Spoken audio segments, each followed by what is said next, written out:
Fala pessoal, aqui quem fala é o Vini, sejam bem-vindos a mais um vídeo e esse é mais um vídeo de notícias, mas antes de começar aquele aviso muito rápido. Você já criou sua conta na Stake? Eu sei que eu falo isso o tempo inteiro, mas eu preciso saber, você já criou? Se não criou, o link tá aqui no comentário fixado para você criar sua conta e aproveitar que o UFC 280 tá chegando e tem um monte de luta absurda que você precisa conferir as cotações e aproveitar. Então vamos lá, primeira notícia, começando aqui com Justin Gaethje. Ele falou sobre a luta do UFC 280, agora só se fala disso, né? Lógico, o card numerado desse mês, a gente tem 2 cinturões, enfim, tem um monte de luta boa, e ele acabou falando do palpite dele, a opinião dele para Makhachev e Charles do Bronx. Ele deu uma entrevista ao Low Kick MMA e ele disse isso aqui: a parte principal dessa declaração será a capacidade de Charles de não ser finalizado por Makhachev. Se ele não for finalizado, geralmente eles usam a palavra em inglês finalizado para nocauteado ou finalizado mesmo ali com uma finalização, né, do jiu-jitsu, tá? Então, quando a gente vê finalização em inglês,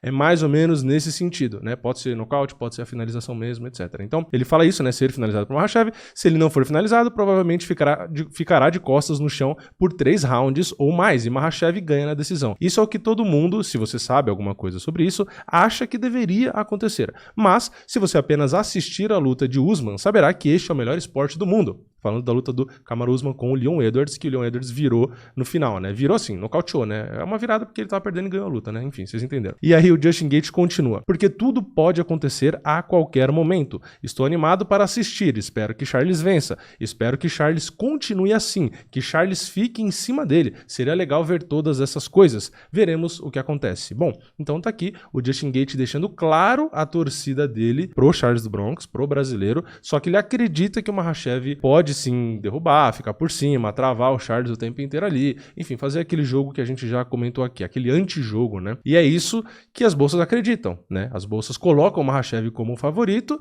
e, por consequência, por imaginar isso, que o Charles seria ali travado, afinal de contas, esse é o jogo do Makhachev, né? Não acho que as pessoas estão apostando no Makhachev acreditando que ele vai nocautear o Charles em pé, ou mesmo que ele vai finalizar. Pode acontecer, mas é difícil, né? A gente sabe que o provável seria, né, que as bolsas acreditam o Makhachev travar e ganhar numa decisão ali. Vamos ver, né? Agora, na próxima notícia, a gente tem o Uriah Hall, que se aposentou do MMA, né? Enfrentou Anderson Silva e tal. E, inclusive, falando de Anderson Silva, ele vai lutar boxe no mesmo card do Anderson Silva contra o Jake Paul. Pois é, o Uriah Hall, que é um excelente trocador, mas boa parte da trocação dele são os chutes também, né? Mas, enfim, ele é bom com as mãos também. Ele vai fazer uma luta de boxe contra o Levon Bell. Eu não sei se é assim que pronuncia o nome dele, mas, enfim, é um jogador da NFL, né? Aliás, ele parou um pouco agora para focar no boxe. Ele fez luta de exibição recentemente, ganhou por nocaute ali no primeiro round, e ele vai fazer agora essa luta de boxe profissional com o Uriah Hall. Então é uma luta interessante, né? O cara ganhou ali por nocaute essa primeira luta que ele fez. Claro que ele não é um lutador, né? Não tem, a carreira dele não é essa, né? Ele é do futebol americano, mas é um cara que é um pouco mais alto que o Uriah Hall, né? O Levon tem 1,85, é um cara ali grande, né? Um cara que pesa 100 e poucos quilos. A luta não vai ser nesse peso, né? A luta é ali por volta de 195 libras, que dá uns 80 e quase 90 quilos, eu acho, por aí. Uma luta interessante, né? O Uriah Hall tem tudo pra mostrar aí o porquê dele ser um lutador, um trocador e vencer essa luta. E quem sabe, se ele gostar ali da coisa, fazer mais lutas, né? Eu acho que o Uriah Hall é um cara talentoso ali, né? Com as mãos, você não pode esquecer e dar um chute rodado ali, né? Mas eu acho que vai ser legal, né? Enfim, vamos ver o que rola. E a Cyborg perguntou, acabei de ver aqui, né? Fui rolar pra baixo aqui, acabei de ver, que a Cyborg perguntou se ele ainda tem contrato com o UFC, né? Eu acho que não, né? Porque se tivesse, provavelmente ele não poderia lutar, não sei também. Mas enfim, vamos pra próxima notícia, que é sobre Gilbert Burns, o Durinho. Ele acabou falando sobre o Khamzat Chimaev, né? Porque começou ali aqueles rumores do Chimaev subir pro peso médio, por conta do peso e tal. O próprio Chimaev já disse que não pretende fazer isso agora, que ele quer continuar ali no meio médio, mas enfim, o Dana White meio que mostrou aquela dúvida, se vai subir ou não. Então, o Durinho acabou fazendo alguns comentários sobre isso, né? E o Durinho disse, né? Espero que ele continue, né, no meio médio. Eu sei que muitos caras estavam comemorando que ele está subindo. Não, eu quero que ele fique no meio médio. Eu acho que ele pode ficar, só que tem que ser disciplinado. Não é só disciplina. Se você assina um contrato, coloca o seu nome nele, você assina, você tem que ser o dono, você tem que ser homem. Eu acho que ele é muito jovem, muito hype, essas coisas. Perdi umas 2 lutas porque tive um corte de peso ruim, mas mesmo assim chego no peso. Eu não sei, ele só tem que se tornar homem. Certifique-se de de que você tem bons mentores, bons gerentes, bons treinadores e que as pessoas vão lhe dizer a verdade e ajudá-lo. Enfim, ele cita mais ou menos, até cita o Habib, né, Nurmagomedov, só que o Nurmagomedov usou aquele exemplo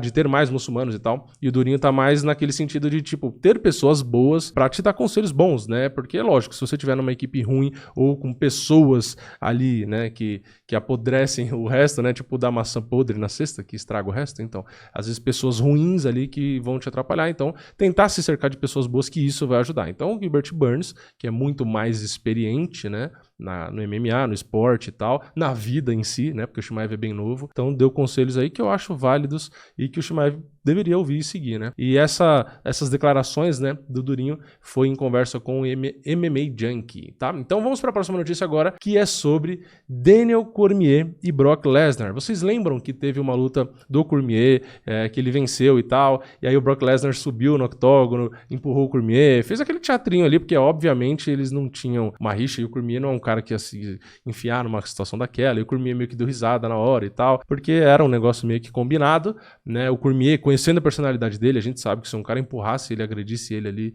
de fato, dentro do octógono onde ele acabou de lutar e tal, não ia ficar barato e tal, né? Então, é bem combinado aquilo ali. Mas o que interessa, qual é a notícia, né? A notícia é que o Daniel Cormier vai ser árbitro ali, né? De uma luta no WWE, de um evento ali no WWE, acho que agora, no dia 8 de outubro já. E isso levou aos fãs, né, do WWE especular sobre a possibilidade do Cormier fazer uma luta contra o Brock Lesnar lá no WWE. E o Daniel Cormier acabou falando sobre isso, lógico, né? Porque tá repercutindo bastante. E ele falou, né, que seria, assim, é normal as pessoas pensarem isso, né, pelo que aconteceu no UFC e tal. O Daniel Cormier disse que faria sentido realmente, né? Eu acho que ele não negaria, tá? Se pagasse uma grana e tal, eu acho que ele faria bem amarradão. Só que ele disse que por enquanto não tem nada sendo falado sobre isso. Pode ser uma ideia realmente, pode às vezes ter negociação e tal. A gente sabe que o Brock Lesnar, mesmo indo pro UFC, foi um dos caras que mais vendeu na história do UFC. O cara tem muito nome. E o Cormier, por ser um lutador que foi campeão em 2 categorias no UFC e tal, eu acho que isso ajuda a vender. Ele é um cara carismático, é um cara engraçado, é um cara que tem um shapezinho ali diferenciado, mas é um wrestler absurdo, muito forte. Eu acho que ele realmente poderia fazer lutas legais ali no WWE, né? Lembrando, lutas aqui, vai ter gente que vai falar, não é luta, não sei o quê. Enfim, vocês entendem o que eu tô querendo dizer. Então eu acho que seria legal. Eu assistiria, né? Eu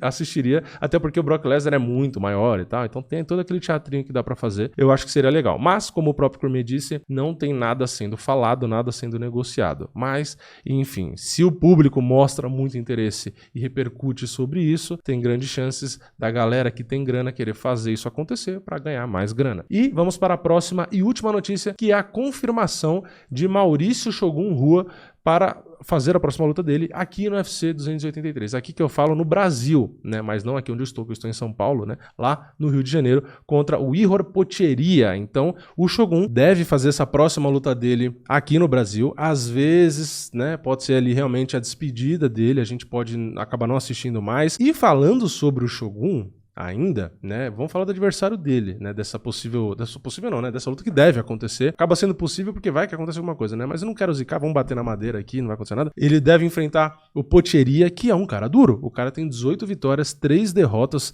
Ele perdeu a última luta dele pro Nicolai Negumereanu, né, ele foi nocauteado, mas antes disso, ele venceu no Contender Series, que foi quando ele entrou no UFC, ele venceu por nocaute no primeiro round, e ele vinha de uma sequência de vitórias absurda, né. A derrota dele antes dessa derrota agora no UFC foi lá em 2017, tipo, mais de 10 lutas pra trás. Então o cara tava com uma sequência absurda, tem bastante nocaute na carreira e tal. Então é uma luta interessante, é um cara novo, né? Tem só 26 anos. Então, pelo momento do Shogun, eu diria que é realmente uma luta complicada até pra ele, né? Não estão dando um cara molezinho e tal, mas o Shogun é o Shogun, né? Por mais que seja um cara novo, um cara que tava com uma sequência absurda de vitória e tal, a gente sabe que o Shogun tem chance de vencer, né? Porque o Shogun, mesmo com idade, fase, tudo que você quiser colocar aí, é o Shogun, né? Não adianta. O cara é diferenciado. Então, uma luta dura, uma luta interessante. Às vezes dá pra extrair mais do Shogun ali. Espero que ele consiga ter um resultado positivo. E se não for a última luta dele, aí a gente torce, né? Pra que dê uma luta conta compatível ali. Eu fico um pouco preocupado, vou dizer pra vocês que